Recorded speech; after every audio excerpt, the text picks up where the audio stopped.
हिंदी कहानी पंडिताइन का सहारा। कहानी गोनू झा की है। जब कोई साधारण व्यक्ति असाधारण सफलता अर्जित कर लेता है, तब एक ओर तो उसके प्रशंसकों की बाढ़ सी आ जाती है, तो दूसरी तरफ उससे ईर्ष्या करने वालों की संख्या भी बढ़ जाती है।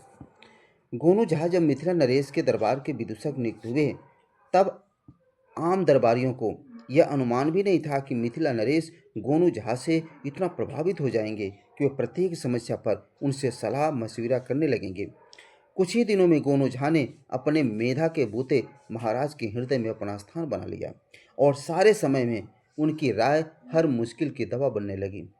एक तरह से गोनू झा सभी दरबारियों पर भारी पड़ने लगे, जिससे दरबारी उनसे जलने लगे और हमेशा ऐसे अवसर की तलाश में रहने लगे कि कोई मौका मिले तो वे गोनू झा को महाराज की नज़रों से गिरा दें। एक बार की बात है कि मिथिला नरेश बीमार पड़े और उनकी चिकित्सा होती रही, लेकिन बीमारी ठीक होने में वक्त लगा। महाराज बहुत कमज़ोर और दुबले हो गए। अधिक देर तक बैठने से वे थक जाते। दरबार में वे आते तो थोड़ी देर बैठते, महामंत्री को कुछ निर्देश देते, फिर आराम करने महल में चले जाते। एक दिन गोनू से बैर रखने वाले दरबारियों ने आपस में मंत्रणा की कि महाराज अभी स्वास्थ्य लाभ कर रहे हैं। उनकी स्मरण शक्ति लंबी बीमारी से छीड़ हो गई है, सामयिक बुद्धि भी मलिन पड़ गई है। महाराज अपनी बीमारी के कारण थोड़ा बहमी भी हो गए हैं।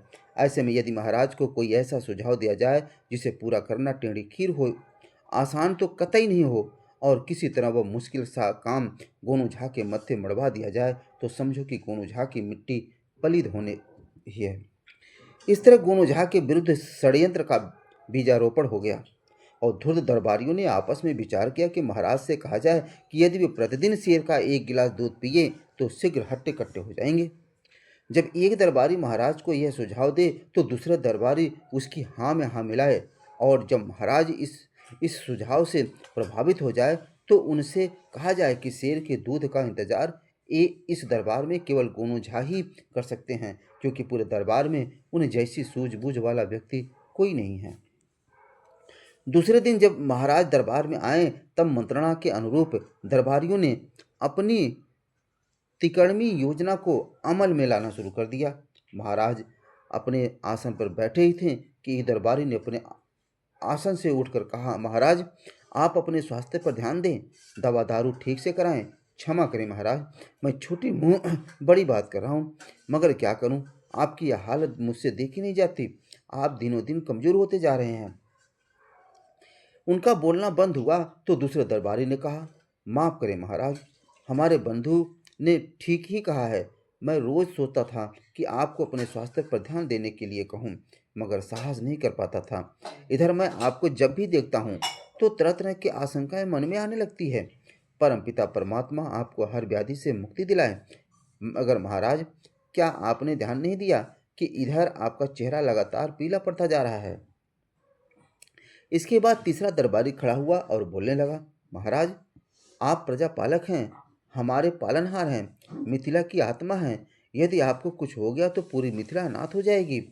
फिर उसने दरबारियों से ऊंची आवाज़ में कहा, भाइयों, यदि आप में से कोई अच्छी सेहत पाने का कोई नुस्खा जानता हो तो वह महाराज को अवश्य बताएं।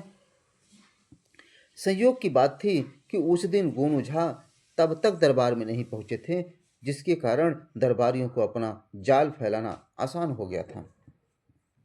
तीसरे दरबारी का आह्वान सुनने के बाद थोड़ी देर तक दरबार में सन्नाटा सा छा रहा। सबको चुप देखकर महाराज ने स्वयं कहा, बताइए, आप लोगों के पास कोई जानकारी हो तो अवश्य बताएं। तब दरबार का सबसे स्वस्थ कारिंदा बोला, महाराज, मैं भी एक बार बहुत बीमार हो गया था। वैद्य की चिकित्सा का मेरे रोग पर कोई असर नहीं हुआ। तब मेरे शिकारी मामा ने मेरे लिए शेर के दूध की व्यवस्था की। बाघ का मांस घिसकर शेर के दूध में सुबह शाम चटाया, जिससे मैं फिर से सेहतमंद हो गया। महाराज, मैं एक अजीब सी उत्सुकता पैदा हो गई। उन्होंने पूछा, मगर शेर का दूध और बाघ का मांस आएगा कहाँ से? तभी एक दरबारी ने कहा, महाराज, यह काम तो कोई सूझबूझ वाला आदमी ही कर सकता है। दूसरे ने कहा, दरबार में गोनू झा से अधिक सूझबूझ वाला व्यक्ति और कोई है ही नहीं। महाराज को भी यह बात ठीक लगी। वे गोनू झा की प्रतीक्षा करने लगे।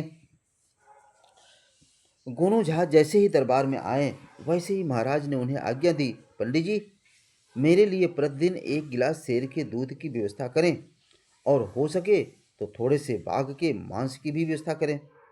गोनू झा अचरज में पड़ गए और कुछ कहना चाहा, मगर महाराज ने उन्हें कहा, अगर मगर कुछ भी नहीं, यह व्यवस्था आपको करनी ही पड़ेगी। गोनू झा चुप रह गए। कहते भी क्या, दरबार से लौटकर घर आए तो अनमने से रहे। पंडिताइन ने उन्हें चिंतित देखकर पूछा कि आखिर बात क्या है, तो उन्होंने पूरी बात बता दी। पंडिताइन ने उन्हें कहा कि वे चिंतित नहीं हो, सामान्य रहें। आज रात मैं ही वह खुद इस समस्या का निदान कर देगी। गोनू झा ने पूछा कि मगर कैसे, तो पंडिताइन ने उन्हें कहा कि इसकी चिंता वे नहीं करें कि कैसे, बस कल से प्रसन्नचित्त होकर समय पर दरबार जाएं। इसके बाद गोनू झा को भोजन करा लेने के बाद पंडिताइन एक थापी और गद्दे कपड़ों की एक पोटली लेकर महाराज के सरोवर पर पहुंच गई। महाराज के कमरे में निकट पड़ने वाले सरोवर के पाट पर बैठकर वह जोर जोर से कपड़ा थापी से पीटने लगी। थापी की आवाज़ से महाराज की नींद खुल गई और उन्होंने पंडिताइन को पकड़वाकर अपने पास बुलवा लिया। पंडिताइन को देख महाराज अचरज में पड़ गए और पूछा, क्या बात है, इतनी रात को आप सरोवर में कपड़ा धो रही हो? पंडिताइन ने जवाब दिया, महाराज, दरबार से लौटते ही पंडित जी ने एक बच्चा जना है। उनकी तीमारदारी के बाद गंदे कपड़े धोने का इस समय यहाँ आ गई। महाराज चकराए, अरे क्या बोल रही है आप, मर्द भी कहीं बच्चा देता है? असंभव। तपाक से पंडिताइन ने कहा, जब शेर दूध दे सकता है तो मर्द बच्चा क्यों नहीं पैदा कर सकता? पंडिताइन की बात सुनकर महाराज लज्जित हुए। दूसरे दिन दरबार में उन दरबारियों की सामत आ गई जिन्होंने शेर के दूध की सलाह दी थी। उनकी हालत देखकर गोनू झा मन ही मन हंस रहे थे। तो दोस्तों, ये कहानी कैसी लगी? अगर अच्छी लगी हो तो इस चैनल को सब्सक्राइब जरूर करें और अपने दोस्तों को शेयर करें। धन्यवाद।